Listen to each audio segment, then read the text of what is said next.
Greetings everyone, and thank you for the opportunity to discuss antimicrobial use and stewardship in remote companion animal health and management programs.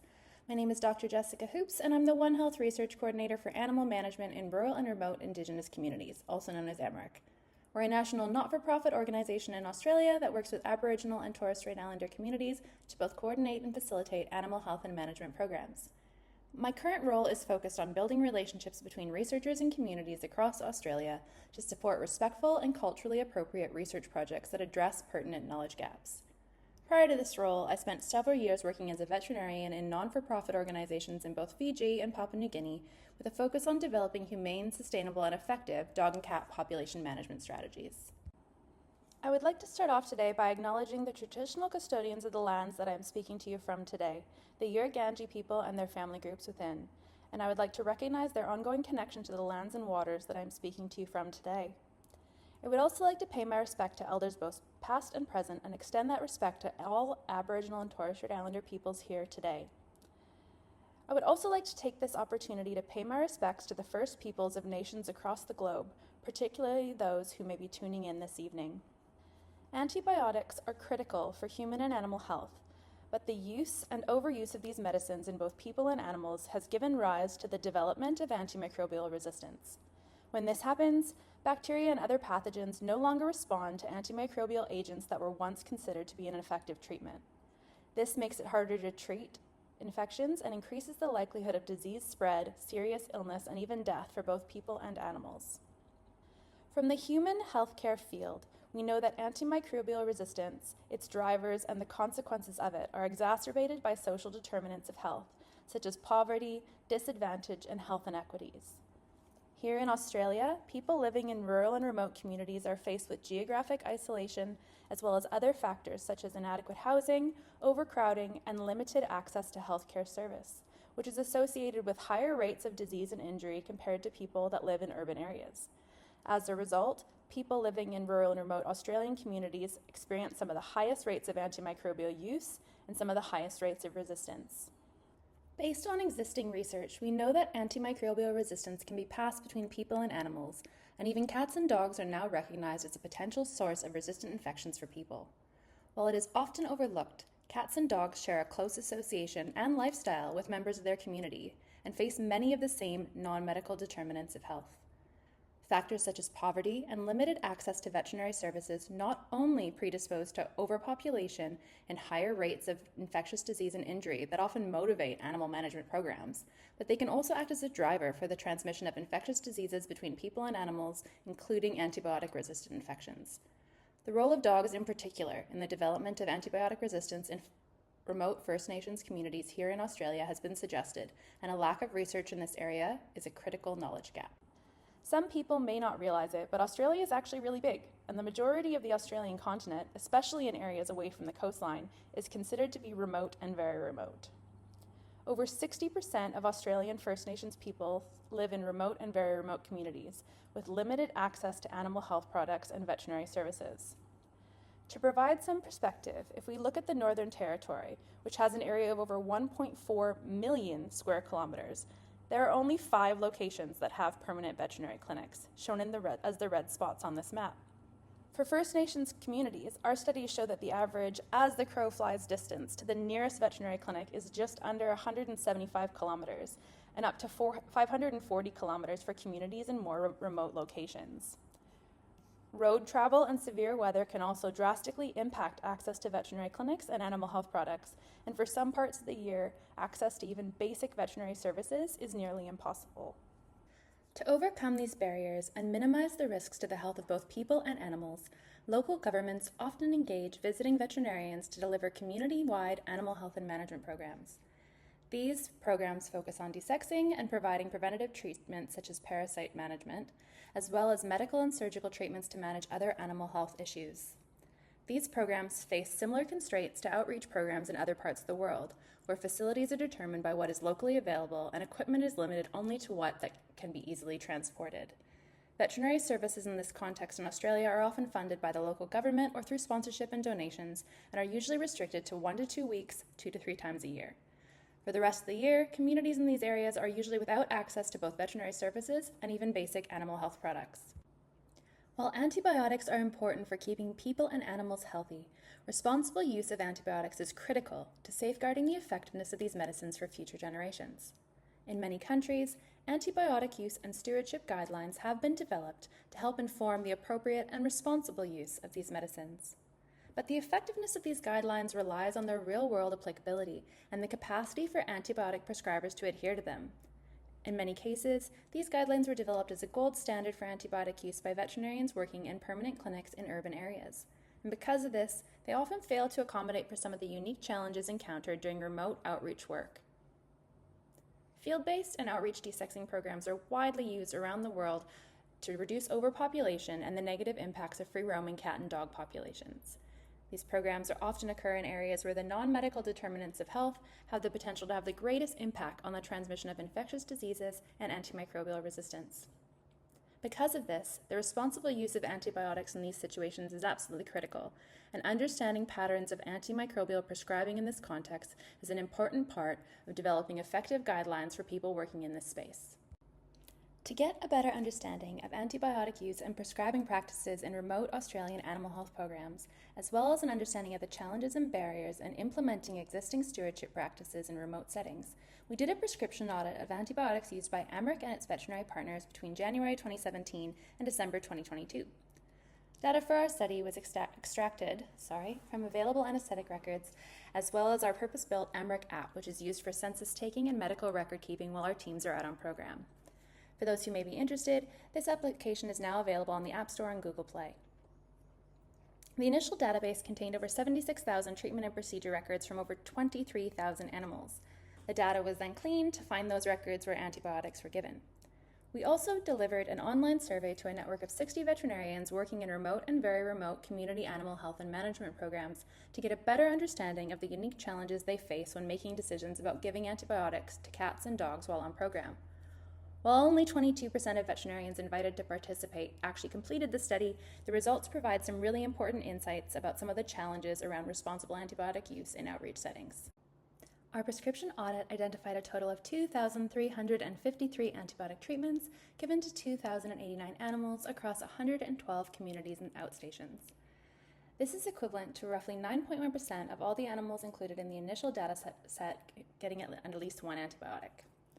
Nearly 80% of the animals that received antibiotics were dogs, and the rest were cats.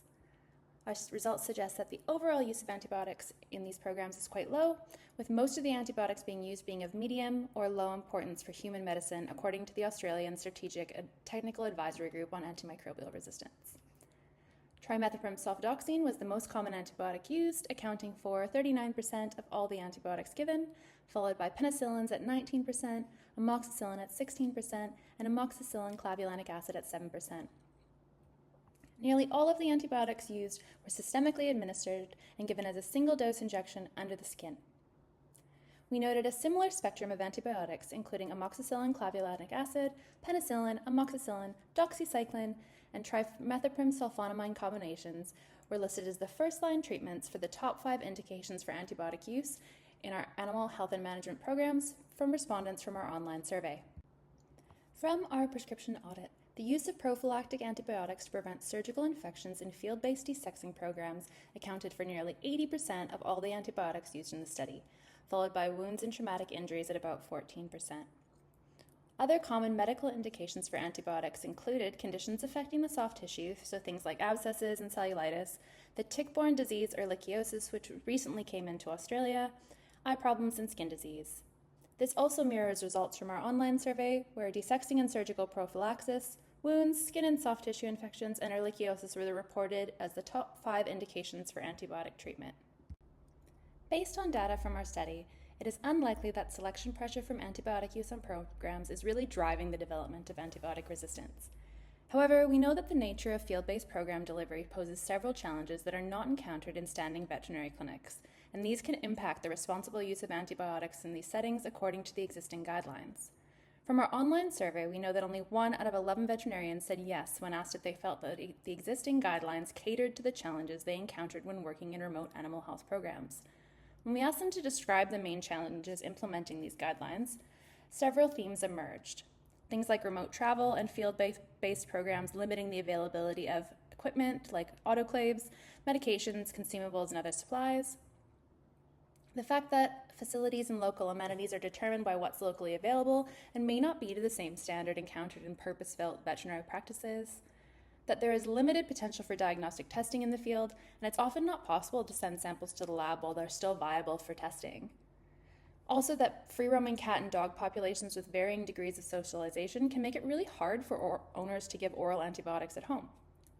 There is also limited potential for follow-up, providing ongoing support to owners or monitoring whether these treatments are even working properly.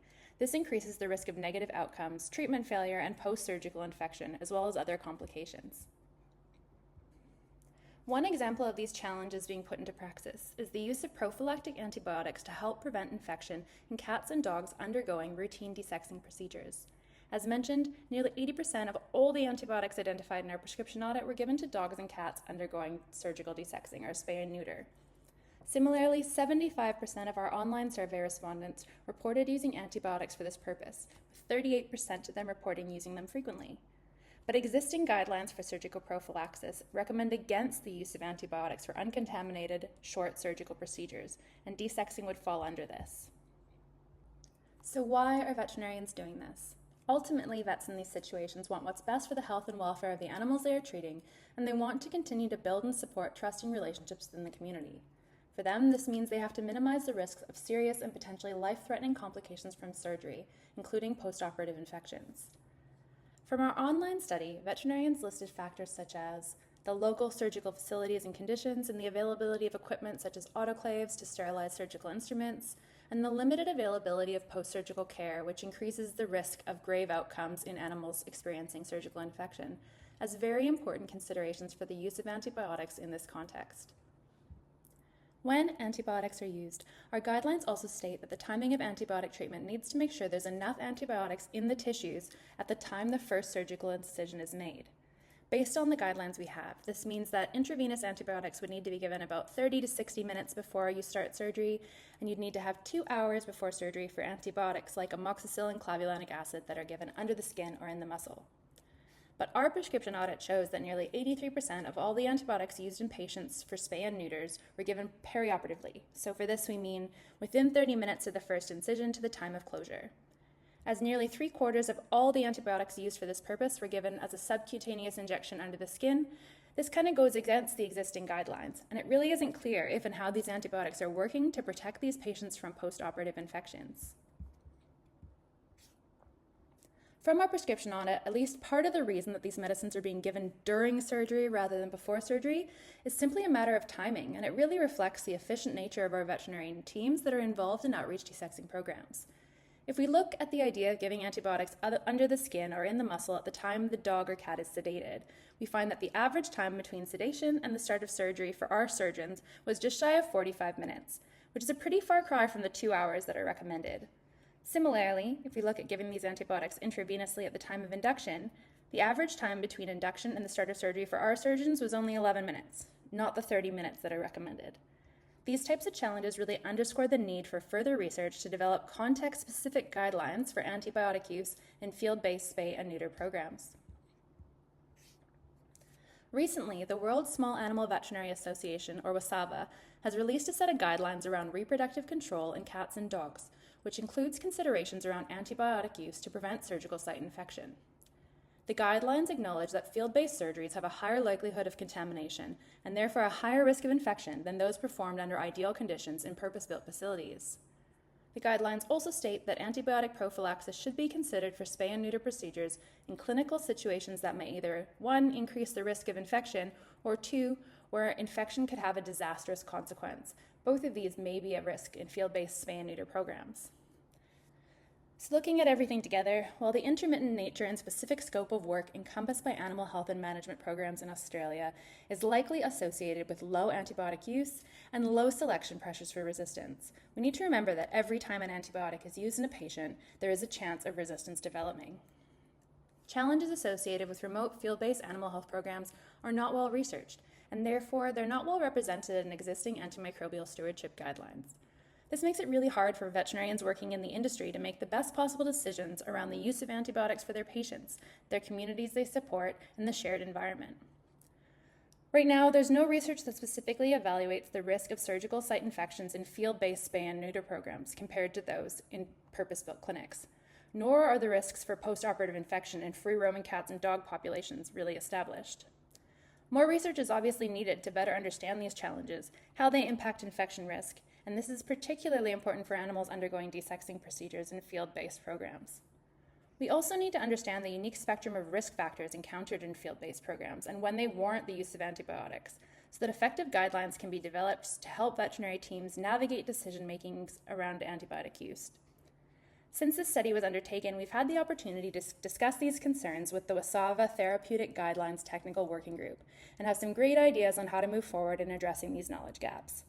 We really welcome anyone interested in supporting these activities to get in touch with us, and we can hopefully together work towards addressing concerns around antibiotic resistance in our communities. I would now like to open the floor to questions, and thank you very much for your time.